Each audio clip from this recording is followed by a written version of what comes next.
Salve, bom dia. Por que eu dei zoom nesse negócio? Bom dia.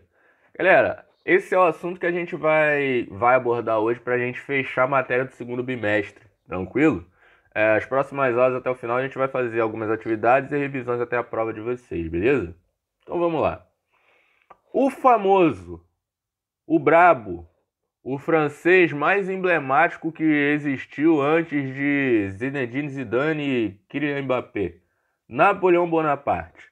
É sobre ele que a gente vai falar hoje, beleza? Então vem comigo. O período napoleônico, galera, para a gente se situar no tempo, ele vai iniciar logo após a Revolução Francesa, que foi o assunto que a gente viu nas últimas aulas e foi assunto do nosso último teste. Tranquilo? Vai ser exatamente o Napoleão que vai acabar com a Revolução Francesa, na verdade. A Revolução Francesa iniciou em 1789 e vai durar até 1799. Napoleão Bonaparte ele vai aplicar o famoso golpe 18 de Brumário no governo girondino, no diretório girondino, e vai assumir o poder. O período napoleônico, galera, ele vai se dividir em duas fases. Primeira fase do consulado, vai de 1799 a 1900 e 900 e nada, 1804. E a segunda fase, a fase do Império, que vai de 1804 até 1815, beleza? Primeira parte, então, consulado. Quando Napoleão ele aplica o golpe 18 de Brumário, ele vai se tornar o governante da França, mas no papel ele não vai ser o único governante, beleza? A gente chama esse período de consulado porque a França, em teoria, ela deveria ser governada por três cônsules, beleza? Só que o Napoleão, ele era o principal desses três cônsules. Por que tinham três cônsules? Era como se fosse uma presidência exercida por três caras, beleza? Toda decisão que deveria ser tomada, ser tomada em conjunto. Então a gente tinha um número ímpar para ter um voto de Minerva, caso tivesse um impasse entre dois deles. Só que na prática o Napoleão ele mandava sozinho no negócio, beleza?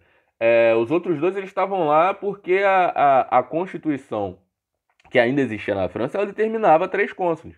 Mas os outros dois, eles não mandavam absolutamente nada. O Napoleão ele controlava tudo sozinho, ele governava sozinho. Só que o Napoleão, diferente do que muita gente pensa, ele vai fazer um bom governo nos seus primeiros anos. Beleza? Ele vai começar a tentar desenvolver a França em todos os aspectos, no aspecto econômico, no aspecto social, no aspecto cultural. Napoleão ele quer transformar a França numa grande potência em todos os sentidos. Alguns anos antes disso, a Inglaterra ela tinha passado anos antes não, era exatamente nesse período. A Inglaterra ela tinha passado pelo seu primeiro processo de revolução industrial. A primeira revolução industrial vai acontecer na Inglaterra. A gente falou disso no primeiro bimestre. E o Napoleão ele quer levar essa industrialização para a França. Então a França ela vai ser o segundo país do mundo a se industrializar graças ao Napoleão. Beleza? Napoleão ele quer reduzir aquela economia que ele considerava atrasada, que era a economia agrária que existia na França. Se vocês lembrarem da primeira aula sobre a Revolução Francesa, ainda antes da Revolução existiam algumas leis feudais, existiam resquícios do feudalismo na França. E o Napoleão ele queria acabar completamente com isso, levando a industrialização para lá. E ele conseguiu fazer isso, ele conseguiu industrializar a França. E ele também vai tentar desenvolver a cultura e a educação na França. Ele vai tentar difundir a educação, levar a educação para mais pessoas dentro da França. Coloquei uma foto do Museu Louvre, porque o Museu Louvre ele foi o primeiro museu do mundo. E quem fundou, entre aspas, o Museu Louvre foi Napoleão. O Louvre, que anos antes havia sido um palácio real.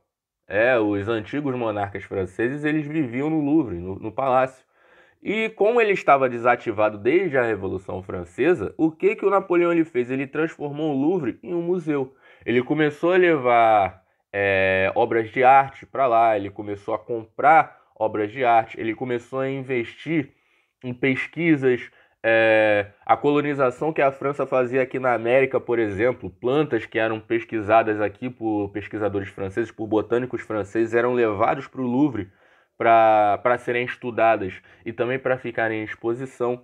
Então, o primeiro museu do mundo foi o Museu Louvre e foi fundado pelo Napoleão.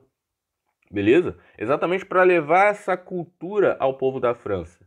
Não se enganem achando que toda a população da França tinha acesso ao Louvre, beleza? Não era qualquer perrapado que podia entrar lá, não. Não pensem isso nunca. Não confundam esses pontos. Mas o Napoleão, então, ele vai tentar difundir essa questão cultural. E também vai ser criado o chamado Código Napoleônico. Napoleão ele vai criar algumas leis, algumas bases de legislação para no futuro substituir aquela Constituição que tinha sido criada pelos girondinos. Até que em 1804, Napoleão ele vai ser coroado como imperador, mas a coroação de Napoleão ela foi muito curiosa pelo seguinte. Talvez vocês se perguntem, qual é a diferença, professor, entre um imperador e um rei? Eles não são a mesma coisa? Bom, politicamente até são, mas ideologicamente são coisas diferentes. Porque um rei, normalmente o rei ele é escolhido por laços de sangue, beleza? Um rei, ele atinge o seu posto de forma hereditária. O pai dele era rei, morreu e ele herdou o trono. O imperador não. O imperador normalmente ele é escolhido para ser o monarca.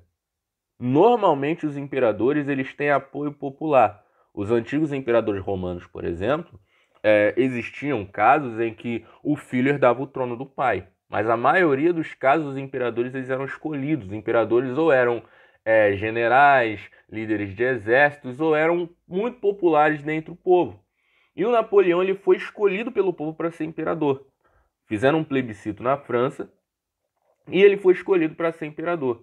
Só que a coroação dos imperadores na França, acho que vocês não vão lembrar, no ano passado a gente estudou sobre a Guerra dos 100 Anos, e todo o rei da França era coroado pelo Papa, ou por algum líder da Igreja Católica. O Napoleão, na sua cerimônia de coroação, ele tomou a coroa, é o que está sendo retratado na imagem, ele tomou a coroa na mão do Papa e ele próprio se coroou. O que ele estava querendo dizer com aquilo? Ele não estava sujeito à igreja nem a ninguém. Ele não estava sujeito à vontade divina. Ele era o imperador e pronto, acima de tudo, de todos e de qualquer outra coisa. Ele próprio concedia a si próprio o poder de imperador da França. Beleza? A coroação de Napoleão ficou muito marcada por conta exatamente desse episódio. Próximo vídeo, então, galera, a gente vai começar a ver a expansão do Império Francês nas mãos de Napoleão. Tranquilo?